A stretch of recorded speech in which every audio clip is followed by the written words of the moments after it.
Well, I was supposed to be doing a deeper dive today, but we'll talk about when that's going to happen. Let's get into the press conferences.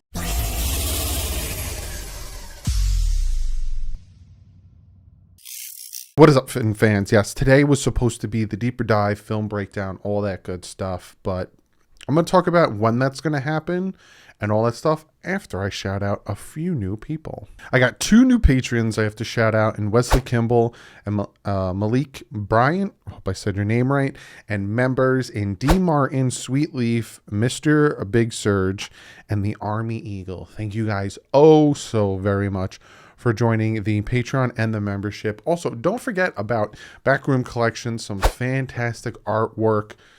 They have, I'll pop it up. They're working on some other things like coasters and all that good stuff. They're doing autograph signings. They have a YouTube channel where they talked about how you do the autograph signings, all that cool stuff.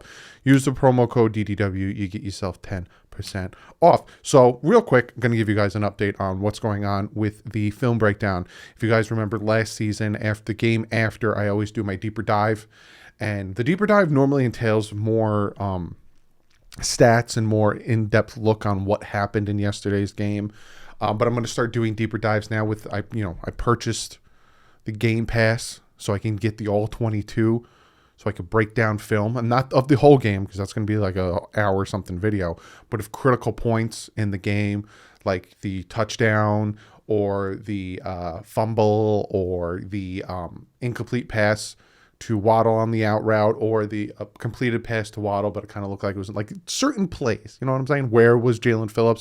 Which I'll kind of talk about a little bit. Comment of the day. But the All-22 film, they're going to incorporate it back into Game Pass, but they haven't done it yet. Supposedly it's going to happen either tomorrow, being Tuesday, or Wednesday, and then it will continue. So every Monday or Tuesday after the games, you'll get the deeper dive videos. But as of now, I'm making this video talking about Brian Flores' press conference the day after, and I want to talk about Eric Rowe because he points out something with the Buffalo Bills. And then as soon, because I asked you guys a poll, you said you prefer one video of just one breakdown. So as soon as the film for the All-22 comes out, I will make that video for you guys. So let's jump into this press conference. Brian Flores, they asked him about Raekwon Davis' injury, because I think we all kind of really hope and pray that Raekwon's all right and he can play against Buffalo. And he says it's still early. We're doing some tests. We'll probably have more information later on today in the coming days. Raekwon is a tough kid. He's eager to get back out there, so we will take it one day at a time. We're still kind of running tests, and we'll find the results there. And some people do think that Raekwon not being in there kind of hurt the run defense. And I do believe that it also probably would have helped getting more pressure on Mac Jones in his face. It really sucked seeing him go down. They asked him who's going to be the left tackle going forward. Is Austin Jackson your left tackle moving forward, or Eichenberg? He said Liam did a nice job yesterday. He said that was obviously a tough environment against a team that shows a lot of different fronts and gave him a lot of different looks.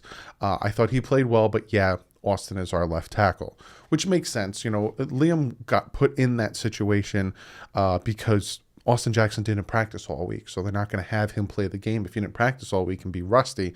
So he was an emergency backup tackle. I will talk about Liam Eichenberg in comment of the day because I have a few things I want to talk about in comment of the day because I read your guys' comments. But I find that interesting. He said, somebody asked, nobody hangs a banner for 1-0 starts. This is a question to him. I get that, of course, but it's nice emotional boost when you get to look at the standings and see you're on the top. After all that work you guys put in the spring and summer to get at least yada yada, can they permit a little bit and be nice boost going into week 2? So essentially asking, you're 1-0. I know you don't ring the bell or anything, but is it nice? And he says the guys are excited that we won the game, but now it's about, look, you celebrate, you're happy, but it's then we have to turn the page and move on to our next opponent, which is another big game against a very good team. That's the approach. I think was definitely excitement, but they are tough games on the horizon, so we have to get prepared for that. And yes, enjoy it. Sunday night, have fun, and then you normally get the Monday off after a victory. Enjoy it, have fun. Tuesday, wipe it away. Patriots game is done. We have to go on to Buffalo, the team that went all the way to the AFC Championship game, the team that has a quarterback that just gives us nightmares. Very big, important game. So I like that mentality. Then they ask him about the touchdown drives. One happened at the very beginning of the game, their first drive, and then one happened right after the half. And they asked him, what happened? Why is this? And he says, I think we tried to execute on every drive. It just so happens in this particular game, it happened on our first drive of the game and to open the second half. I think we need to do a better job executing in between. I know we're going through those corrections right now. I don't think there's any real correlation. We try to move the ball and be productive on every drive. It just so happens it happened in those instances. And I really wish I had the all 22 so we could break down those drives and see what happened, because the offensive line seemed to be working, wide receivers, it seemed to be working.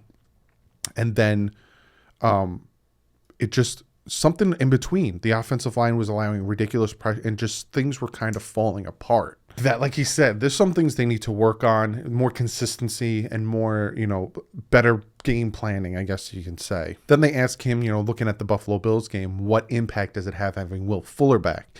That's the other thing we have to remember. Will Fuller's coming back. Now we have Devontae Parker, we have Will Fuller, we have Albert Wilson, we have Eric, we have Waddle, we have,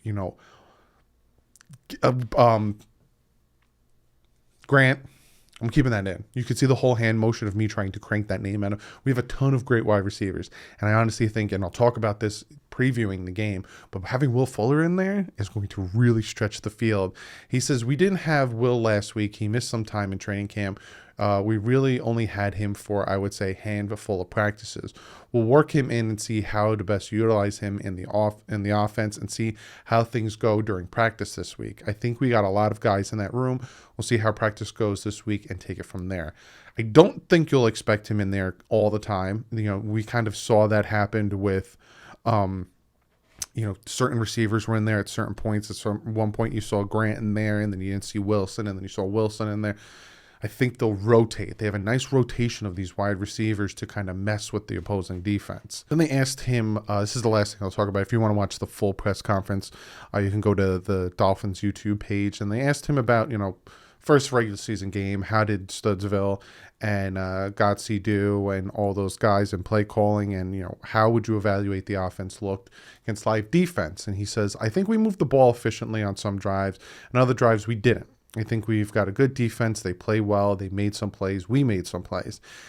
They won some matchups. We won some matchups. It was a tough ball game and a tough environment. I thought our operation was clean as far as dealing with the crowd noise, getting in and out of the huddle, and things of that nature. Eric and George did a nice job of getting the guys prepared and putting guys in position to make the plays. And that's a lot of what people underestimate and don't appreciate with yesterday's win. Yeah, we won 17-6, and there was some missed opportunities, 100%. Some of it was just because the Patriots defense was good. That Mills diving knock of the touchdown pass from Tua to Wilson. Perfectly placed ball. Wilson was ready for it. It was just that Mills got his hand in there at the right moment, smacked that ball away. There were some opportunities, some drops, some overthrows, some blown coverages on the defense. It happened, but it was on both teams. We went into New England week 1 with the New England Patriots, who, again, I said this in the preview, they're no slouch. You're not going in there thinking I'm going to push them over. And we came out with a W. There's things that need to be worked on. All around the NFL, there's things that need to be worked on. Look at the Packers and Aaron Rodgers. Look at the Jaguars and Trevor Lawrence. 3 interceptions from him. There's a ton of things that need to be worked on all around the NFL. But the fact that we came away with the W because our defense was better and because our offense was better, and yes, it was better. What is it? And you can comment it below before I give the answer. What is the main objective of your offensive drives? What is the thing that you want to end? Like, what do you want to happen at the end of your offensive drives? Touchdowns. The Miami Dolphins had 2 of them. The New England Patriots only had 1 of them. And that's because of a BS roughing the passer call on Landon Roberts. Other than that, it would have been just like the last time we faced New England, and we did not allow them to have a touchdown. So the Dolphins offense did better. Yes, New England was moving the ball back and forth. Mac Jones was throwing it underneath, because the Dolphins were not giving him anything over the top. Dink and dunk and dink and dunk, and he was just getting the ball out as quick as possible before the pressure getting into his face after about 3-4 seconds. But the Dolphins defense would tighten up, and he wouldn't get anything besides 3. Kicking field goals left and right, whereas the Dolphins offense was going 80 yards in less time. The Patriots would have the ball for 8-9 minutes and get 3 points. Dolphins would have the ball for 5 minutes, go 80 yards and get a touchdown. Whether it's Tua running in or that Waddle pass, which was a thing of beauty. So, Dolphins were the better team. They were the better team. But that's what, Flores had to say. And I want to talk about what Eric Rowe had to say. Because they asked him about the Bills. I'm going to talk about these two, right? He says, looking ahead to the Bills game, this is one of the reporters, what stands out to you from jump that quarterback Josh Allen has made from his rookie year to now, and how much of a transition is going to be to game plan for a different offense? He says Josh Allen has gotten a lot better since his rookie year. He has much, much better. I've played him every year, twice a year, and I remember his first couple of years, he always had a strong arm, but just accuracy wasn't really a thing because he was too strong. But now each year he's gotten better and he's gotten a lot more accurate. Now he's easily one of the elite quarterbacks in the league. I'll admit to that. Going against him is a totally different game plan, but that's how the NFL is. You have to put one win or loss behind you and have to focus on the next person. I'm not going to go too in-depth on Josh Allen and the Buffalo Bills because that is for Friday's preview video, but he is 100% correct.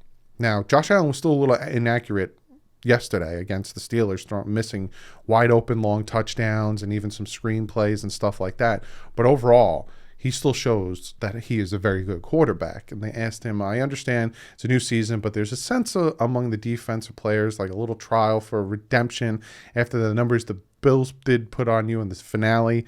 And yeah, they scored 28 points in 10 minutes on the Dolphins defense. And then their backup offense was scoring points on the Dolphins defense. He says, I really wouldn't put it like that. They did kick our ass last year. And yes, he did say ass. The last game of the season. We remember that, but we are not taking that as a revenge game because it's a new season, new players, new coaches, kind of like that and whatnot. Now we're just taking it as a big division game. It is 2021. It is not 2020. We need to get on them. And please, starting 2-0, it's a thing of beauty, an absolute thing of beauty starting 2-0. But be sure to comment below. What do you guys think of what Flores and Eric Rowe had to say? And I'm going to get to comment of the day. Now, comment of the day, I wrote down a few things. Like I said, I read your comments. I try to go through every single comment, the good, the bad, the ones making fun of me, the ones being nice to me. I read every single one of your comments. And I've come up with a consensus of things that you guys have talked about and asked about. Now, I'm not going to go too in-depth with these things because that's what the deeper dive and the film breakdown's for. But I'm going to, I jotted down maybe about 5 or 6 of them, and I'm going to briefly go over them. The thing I hear the most is the Liam Eichenberg trip where he got bull rushed and he fell, and then it involved a sack, and I thought he just got bull rushed, and I was like, that's not looking good on you, Liam. But in actuality, what happened was Solomon Kinley stepped out, he put his foot out, and Liam's foot, he tripped on him, and he fell. So he didn't get bull rushed, because if he didn't trip, he actually would have held that play up. Tua's 2 touchdowns. I feel like they're underappreciated a little bit. Did Tua have a lights out game? Did Tua have a fantastic game? Did Tua throw for, 300 and something yards? No. Did he have a horrible game, a putrid game? He stinks, we need to get Deshaun Watson game? No. Do you have a better game than Mac Jones? That's a tricky question to me. Mac Jones had the more yardage, but his drives, like I said before, ended in field goals. Where Tua got his 2 touchdowns, whether he used his legs or he threw it to Waddle for a touchdown.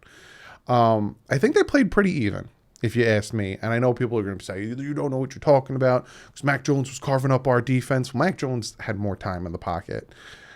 He didn't get as much pressure in his face. And again, we're going to do a film breakdown to talk about this, but I feel like they were kind of even. Mac Jones made a stupid mistake where he kind of was getting hit, so he turned around, and then he was doing that thing where during a screen or during a play, if you know you're going to get sacked, you kind of throw it at the feet of your running back. Well, he turned around and he tried to throw it at the feet of his tight end. It's a backward pass, my dude, and that's a fumble. So he made a stupid mistake, and he almost had an interception thrown. Tua had a stupid mistake where he was getting sacked. He tried to, I got to do it lefty. He tried to throw the ball away. And if the ball didn't slip out of his hands, it would have went out of bounds. But being that the ball slipped out of his hands, it eventually bobbled around 9 people and then ended up being an interception. And Tua also had, so that's why I think they both kind of had an even game. So that's where I go with that. The run defense, some people think I'm being overcritical. I am. There's going to be certain aspects, and that's another thing I wrote down. There's going to be certain aspects of the Miami Dolphins that I'm going to be overcritical of, because I want to be good, and I don't want to sit here and worry, and I don't like when the national media, which I need to stop doing, doesn't give us the respect we need. Because I feel like if the Dolphins went in there and won it like 30-16, that people would be like, look at the Dolphins. But the fact that we only won by 1, it's more like, what did the Patriots not do? That drove me nuts. But the run defense, I think, needs to tighten up a little bit more. What else? Offensive line. We'll talk about this in the film breakdown. Wasn't great. Wasn't horrible or horrendous, but it wasn't where it needed to be, and that's why you saw a lot of drives stall. There was a point where Tua turns around, hands the ball off, and there was already a defender hitting him. So now we're sitting at 2nd and 13, incomplete pass, 3rd and 13, and now you're screwed. See what I'm saying? So there's that. 4 turnovers, though. Miami Dolphins had 4 turnovers. They got 2 of them, but they had 4 turnovers. My favorite one, obviously, is Xavier Howard ripping that ball out and helping us with that game. But the Javon Holland hit, they got on their wide receiver and flipped him over. I'll talk about that in the film breakdown. I'll show it. Or actually show it now. I'll pop it up. Flipped him over and caused him to fumble. Unfortunately, they got that ball back. A lot of you guys were asking, hey, where was Jalen Phillips? Where was Gesicki? Where were all these guys? The Patriots took away who they thought was going to help us the most. Gesicki, they took him out of the game.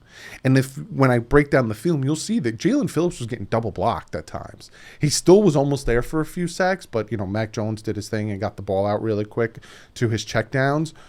Jalen Phillips actually had a pretty decent game of trying to get past the double blocks. He was getting double blocked. He was getting chip blocked. He was getting all these things. So they really focus on shutting down the speed of Jalen Phillips. And the last thing I'm going to talk about with the comment of the day is people underappreciate that last drive on the offense, right? Defense strips the ball out. We get the ball back. And then Tua runs to his left. Horrible slide. He has to do better at sliding. Comes back, Liam Eichenberg on a hold, comes back. So now I think it was 1st and long, 1st and 15. Something like it was 1st and long. Then he throws a perfect pass to Devontae Parker to get it to a 2nd and short or 3rd and short. And then the Wildcat comes in, and then the offense starts to move, and then we win the game. So people underappreciate or look past certain plays that really turn the game. And that strip sack, that strip tackle really turned the tide. But without that conversion on that 1st or 2nd and long to make it a manageable next down, we might have been punting that ball back to the Patriots instead of taking the knee and ending up winning that game. But I will talk more about all this stuff when I do the film breakdown, but that is the video. I hope you guys enjoy it. Be sure to hit the thumbs up, subscribe if you haven't yet. I will see you guys as soon as the All-22 comes out. I'm going to make that video for you guys.